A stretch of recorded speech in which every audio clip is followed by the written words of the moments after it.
Noticias acerca de Nayeon, Lia de ITZY y Lisa de Blackpink. Polémica con Nayeon de Twice por el exnovio de su madre. Anteriormente, se supo que Nayeon había ganado un juicio contra el exnovio de su madre, en el que éste alegaba que había prestado a Nayeon y a su madre 600 millones en moneda coreana, unos $454.000 americanos, en concepto de gastos de manutención durante la época en que Nayeon era aprendiz, y que le habían prometido que la idol le devolvería el dinero una vez que debutara. El tribunal consideró que, aunque había pruebas de que el dinero se había entregado a la madre de Nayeon, no había pruebas suficientes para demostrar que se trataba de un préstamo. ¿Qué harías tú? ¿Devolverías el dinero que según te prestaron para ayudarte en tu carrera? Lia de ITZY se toma un descanso por problemas de salud.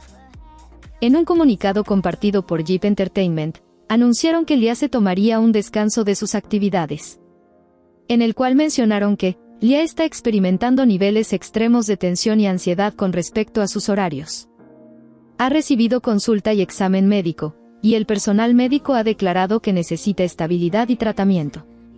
Y por este motivo, la salud de la artista es su máxima prioridad, por lo que Lia no participará en los programas por el momento para centrarse en su tratamiento, y que esta decisión fue tomada tras discutirla con los miembros de ITZY.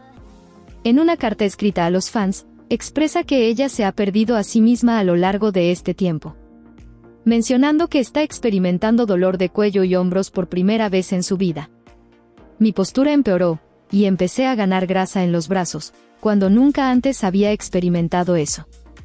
Cuando era más joven, me dolía la cintura, pero ahora que soy mayor, me duele el cuello, los hombros, los brazos y las muñecas.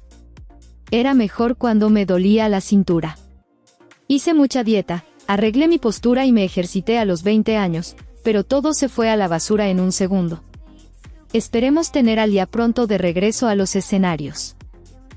Un camarógrafo se cae durante la actuación en solitario de Lisa de Blackpink. Durante el espectáculo final, que se retransmitió por internet para que los internautas pudieran verlo, no pudieron ocultar su sorpresa cuando, durante el solo de Lisa, uno de los camarógrafos se cayó en plena actuación. Aunque Lisa parecía tener una gran profesionalidad durante toda la transmisión, otro clip mostró cómo la ídolo parecía realmente preocupada. En un clip compartido por un fan, en cuanto el camarógrafo se cayó, se pudo ver la expresión de conmoción y preocupación en la cara de Lisa por unos segundos.